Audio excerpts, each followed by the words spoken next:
How's it going? You can see my breath. It's freaking cold in here. I didn't take any video as I was doing this, but I got my disc brakes on. So I had a couple of K members and setups from like Cordobas and stuff from like derby car stuff. So that's where I got the spindles. These spindles are the taller ones. I got upper control arms coming from Firm Feel, which are supposed to like work with that geometry. Talked to lots of guys who say they run the taller spindles with no issues on stock or control arms, but most junkyard stuff, the backing plates are going to be all beat up. I bought these off of eBay. I want to say they're like $36, and I figured they might be crap quality, but they're pretty heavy. I had to use the chainsaw file on two of the bolt holes, open them up just a little bit to get all the 3 bolts in there. But they're pretty nice. But what I'm going through in my head right now is would it have been worth it just to buy one of the disc brake kits? Because basically that's all stock style parts, just new. So yeah, I had the spindle, I had the complete brake setup.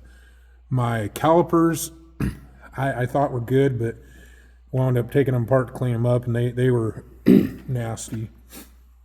So these are $50 a piece with turning the core in. So I'm $100 into that. I'm $40 into the backing plates. $40 into the brake hoses. So we're getting towards $200 there. Now if I buy new rotors, looking at another $200 and probably $50 by the time you get the wheel bearings and seals. So you figure that'd be $450, and then brake pads right around $500 maybe, maybe a little less. And I don't know if the kits that are like $600 come with the master cylinder or not, but I don't know. It's like I was trying to save some money, plus I had the parts laying around, so I wanted to use them. The rotors are in nice shape, but they are they can't be turned again. They're right about at the minimum thickness, and so I'll run those until they give me any issue, and then I'll wind up putting new ones on. So that'll save me some money for a little bit, probably 2 or 3 years, because I only drive this thing in the summer. So I don't know, kind of gotta, I guess weigh the options. So I mean, these brake pads are good. They don't look new. It'd sure be nice to have bright new shiny rotors and brake pads, but then again, they're behind the wheels, and new ones are going to look used pretty quick anyway. So I ordered the disc brake proportioning valve from Summit. It was $80, and I believe I can order a disc brake master cylinder from like O'Reilly's for a '69 Charger and put that on, and then I should be good. Should have a reliable disc brakes in the front. They're factory, and hopefully it'll do me well. Everything under there is new, the steering linkage and all that stuff. Layer steering box, so hopefully this thing is gonna ride nice. I know Firm Feel, when I talked to the guy, he said he's gonna send the alignment specs that they go to, and I'm really excited to get this thing driving and see how it drives.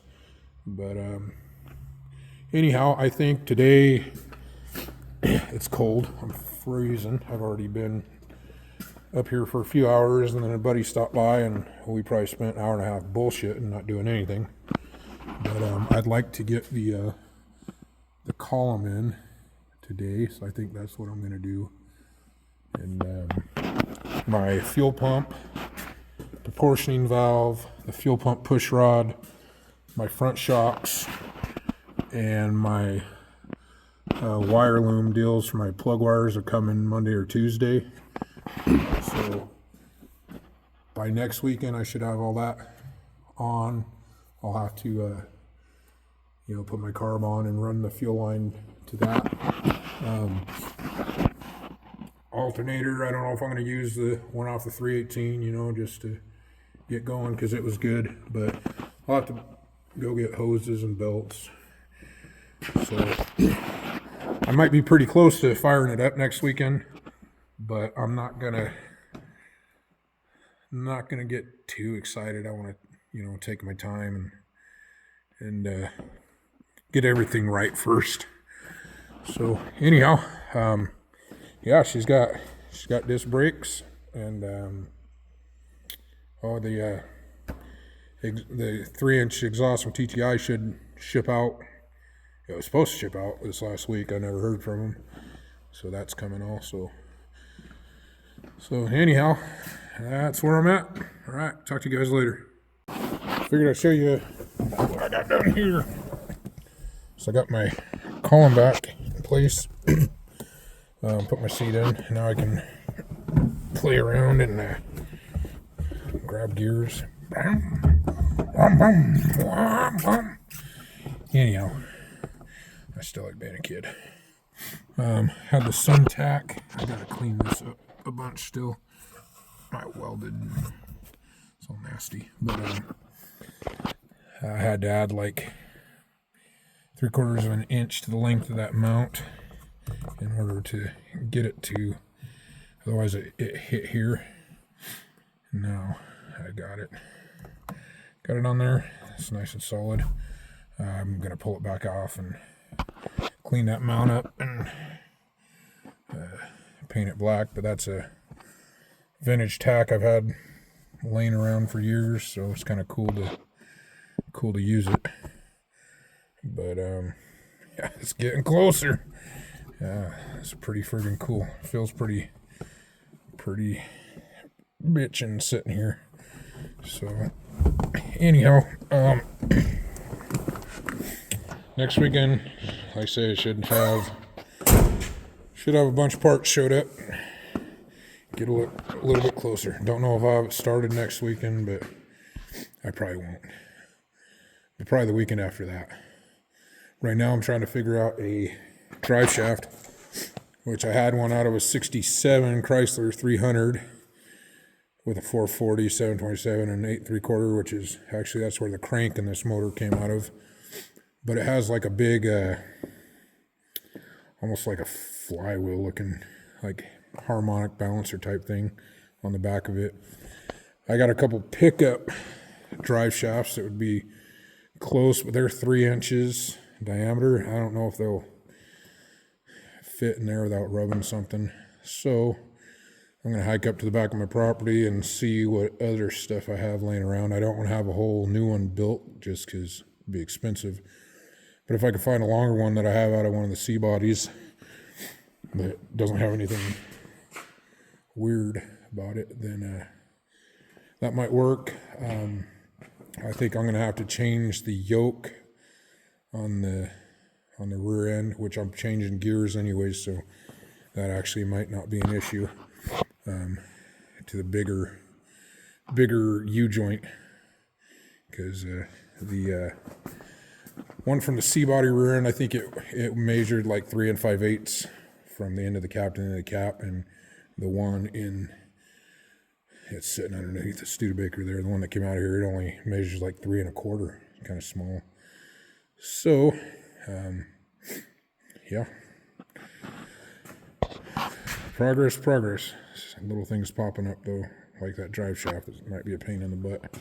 And that's a big thing, right? I got to have a drive shaft in order to drive it. So That's definitely going to be on my priority list here the next week or two. All right, catch you guys later. Well, it's good to be a hoarder. I found these 3 up back. I believe the white one came out of 72 Satellite. It was race car. It had a 727 8 3/4 rear end. It has the same size U-joint as the rear end in my car now. And this one here, I believe, came out of a 65 Chrysler. The 440 is over there on the shelf. This one, I don't know what it came out of, but it's Mopar, and it's got weird, I don't know what's going on there, but I have all 3 of these. White one's too short, the middle one's too long, but I'm hoping they'll have enough to build me a driveline out of one or the other. Alrighty. I just measured the diameter of these. These are 3-inch. Well, let me check again. But I said that the ones for the pickups out there were 3-inch, and I believe the ones for the pickup were 4-inch. Well, this is actually, those are actually 3.5-inch. So shit, maybe the ones for the pickup are 4.5 or 5. They're pretty big. Yeah. Alrighty, well, I just know I misspoke earlier, so I figured I'd clear that one up now, so remember. Alrighty.